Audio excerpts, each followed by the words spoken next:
Breaking news, folks. The invasion has begun. Mexican cartels didn't just threaten America. They breached into Texas, armed, organized, and funded by billions in trafficking. They thought that they could just carve up U.S. soil like they've done before in Mexico.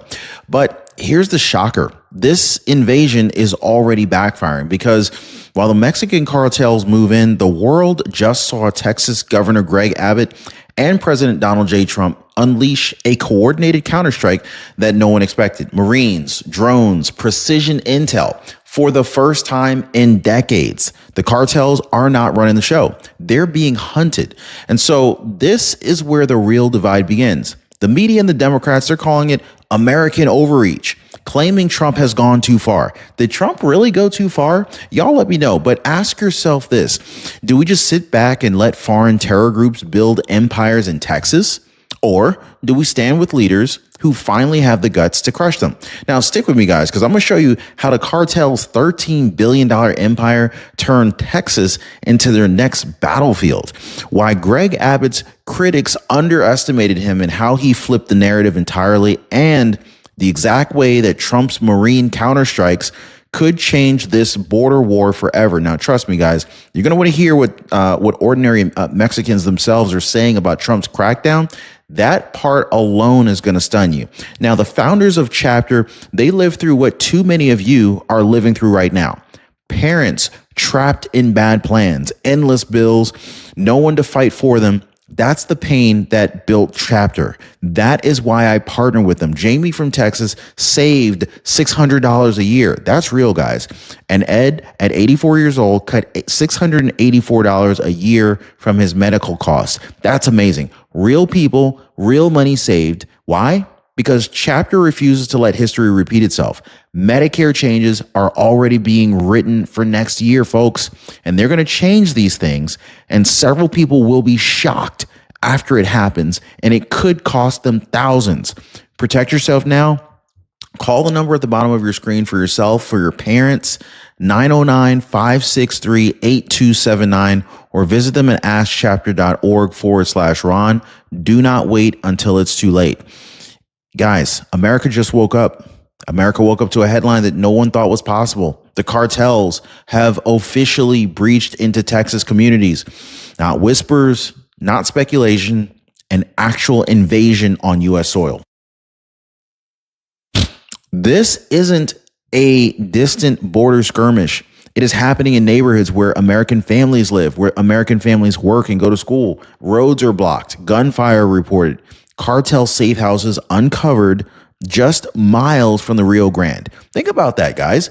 The days of debating whether the border was secure are over. The invasion is already here. But this time, the White House is not ignoring it because Donald J. Trump is the president of the United States, and he's already made one thing very clear. The cartels will be treated like what they are, foreign terrorist organizations. And that designation wasn't just symbolic. It actually was rather strategic. It unlocked the full power of America's military, the Marines, the intelligence networks, to strike cartel empires at their core. Think about the scale of this, guys. In 2024 alone, cartels made more than $13 billion smuggling humans into the United States. $13 billion. That's a lot of money, not even from drugs, but from human trafficking. That's how deep the reach is. And so now they're expanding way beyond Mexico. Cartels, operatives, they've been caught in Texas towns embedding themselves into American communities. They aren't just satisfied running border crossings. They want influence in your neighborhoods, in your backyards, and yes, even in your legislature. So here's the tension point, okay? And no one can escape this. Ordinary American citizens, we're now facing what our leaders formally admitted. These aren't gangs. These are terror groups operating on U.S. soil. But here's the real kicker, guys. While Trump is treating this like the war that it is, Mexico's leadership is playing a double game, denying the reality while quietly enabling the cartel's power. And at the very same time, Governor Greg Abbott is under fire at home. He's accused of worrying more about political maps than about cartel breaches. Now, y'all let me know what you think on that one, but stick with me because what Mexico's president just said is going to leave you stunned, and Greg Abbott's critics, well, they're about to find out why underestimating him was the wrong move. Now, let me go ahead and stop right here. And I want to hit you with some straight talk, because this isn't just about cartels crossing into Texas, guys. This is about you. Think back. What is something that you lost because of weak leaders? Maybe it was safety in your own neighborhood, in your subdivision, maybe in your city. Maybe it was your job. Did your job get shipped overseas? Maybe it was savings being wiped out by inflation. That's the hurt, guys. That's the piece of your life that you were robbed of. Now, type it in the comments down below, because your story absolutely matters. But now, look at right now, okay? What's the thing that you're holding on to the tightest at the moment? Is it your paycheck? Is it your kid's safety? Is it your freedom to live without fear? Drop one word in the chat right now. Paycheck, kids, or freedom. I want to see what matters most to real patriot Americans tonight. And of course, we need to also think about tomorrow, because imagine Trump's Counterstrike crushing these cartels. Imagine that, right? Imagine Greg Abbott refusing to back down. What does the future look like for you? Is it being able to walk your street without fear? Is it retiring with dignity? Is it, handing your kids a country stronger than the one that you grew up in? Write your vision in the comments down below, because this is the fight we're in right now. You see, what was taken from you, what you're holding on to now, and what you're still fighting for, these are clues. And they tell the whole story for why this invasion backfired. Because the cartels, the corrupt leaders, the media spin, none of them can give that back to you. But America First leadership certainly can. And so while Texas is staring down these cartel gunmen, I want to talk about Mexico. Because instead of standing shoulder to shoulder with America in order to fight these terrorists, Mexico's leadership, they're playing both sides of the coin here. President Claudia Sheinbaum just defended Venezuela's dictator. Yes, the same Maduro regime that was tied to cartel networks and narco trafficking. Yeah.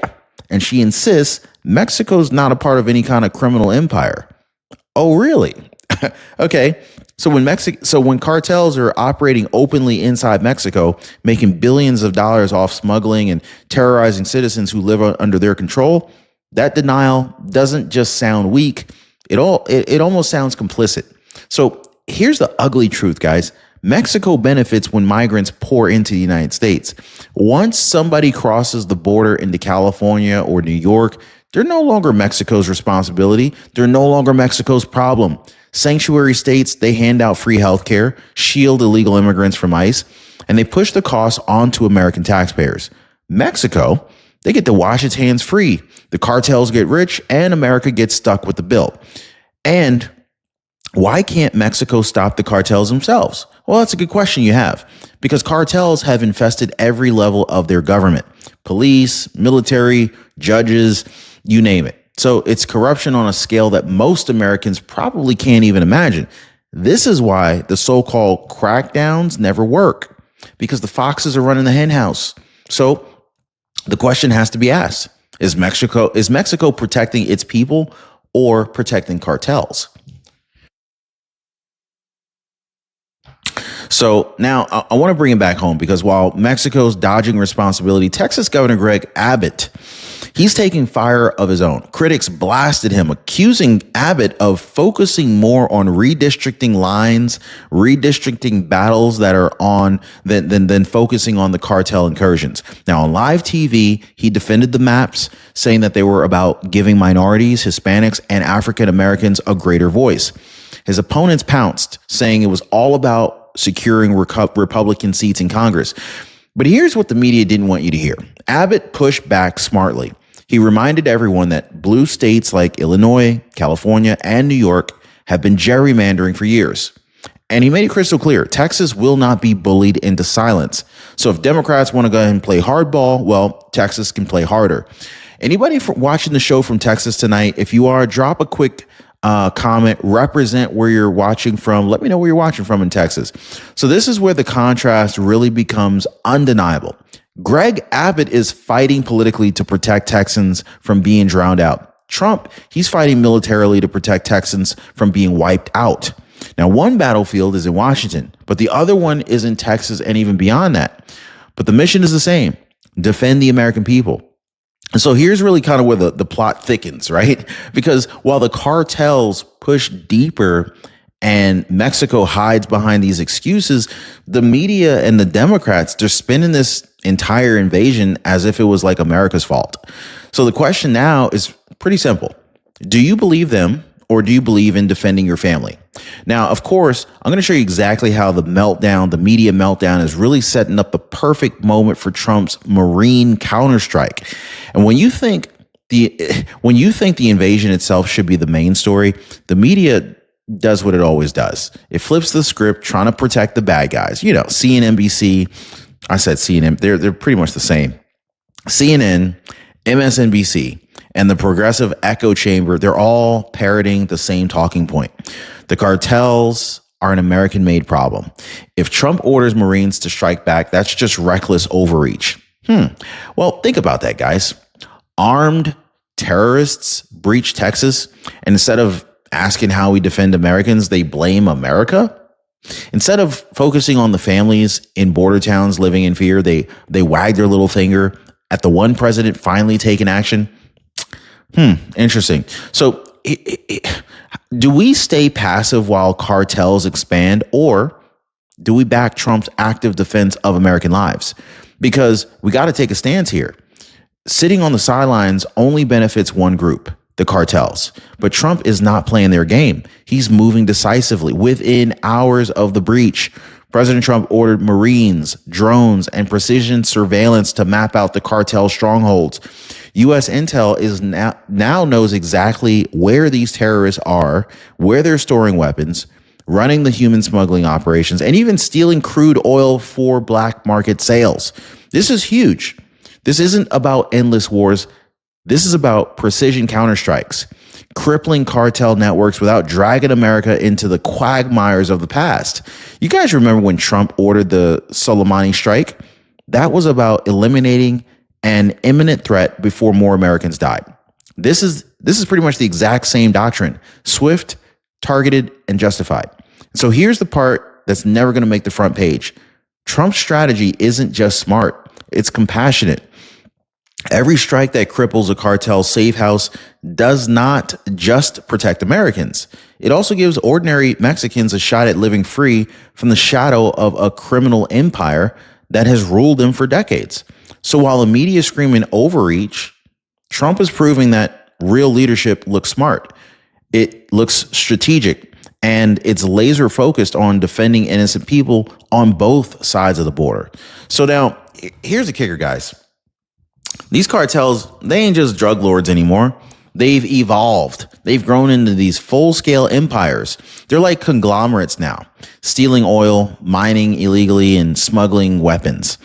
And the more power they grab, the more they destabilize everything around them, which begs the question: who really benefits when critics try to tie Trump's hands? You need to ask that question. You know what we always say, guys? Follow the money, right? Now, I want to show you how the cartel empire has evolved way beyond drugs, and why ordinary Mexicans themselves are now begging Trump to do what their own leaders will not do.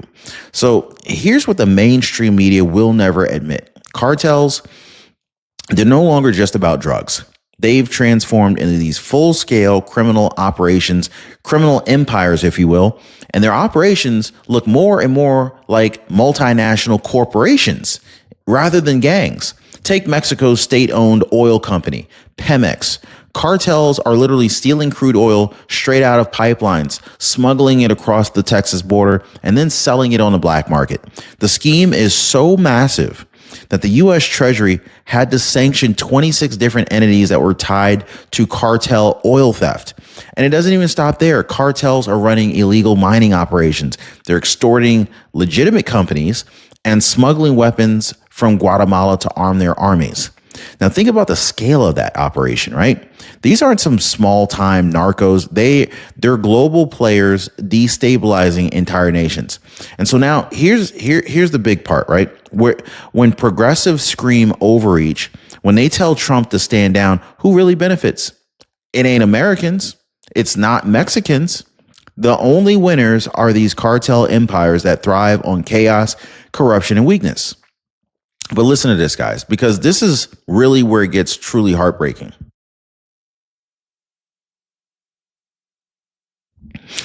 Ordinary Americans themselves, the very people living under the cartel rule, they're now begging Donald Trump for help.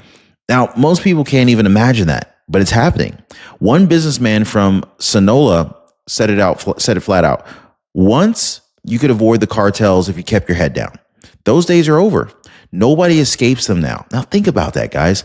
Citizens of Mexico admitting that they cannot count on their own government, that they're trapped, and that only Trump has the resolve to stop it.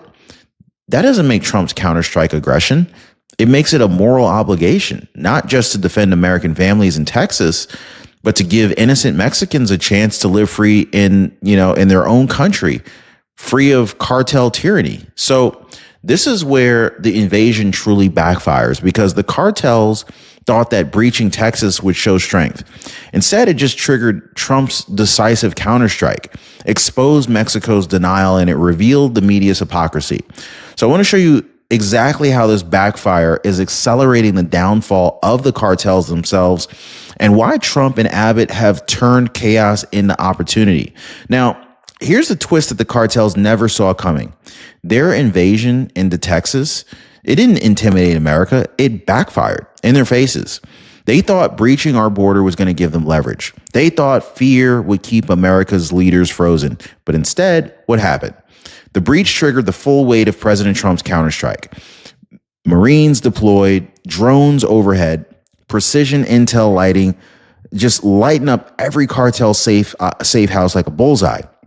The invasion also ripped the mask off Mexico's leadership. It really showed the world that their denials, they're nothing more than the cover for corruption. And it exposed the U.S. media and the progressive politicians who would much rather blame America than admit Trump is finally doing what should have been done decades ago. So this is the backfire, guys. Cartel aggression, accelerating their own downfall. Every bullet fired across that border has only strengthened Trump and Greg Abbott's resolve. Every smear from the media only highlights the contrast between weakness and decisive leadership. So what started as cartel chaos is becoming the moment that they're dismantled. So here's where it ends. And this is also where you have to decide here, guys. On the one side, you got the cartels, the corrupt officials shielding them, and the media spinning the excuses. But on the other side, you have President Donald J. Trump and Governor Greg Abbott, smart, strategic, and patriotic, willing to do what it takes to defend American families and to give Mexicans a chance at freedom. So this is really the line in the sand. Do you stand with Trump and Greg Abbott's America First crackdown, or do you stand with the cartels and the politicians who protect them? Because the invasion backfired, Texas is standing tall, Trump's counterstrike is in motion, and history will remember who stood for America and who stood against her. And so before you go, guys, YouTube thinks you're going to love the video that just popped up on your screen. Click it now, because if today's invasion backfired, what's coming tomorrow, what's coming next, will blow the lid off of everything that we thought we knew about these cartels. Click that video right there. We'll see you guys on the other side.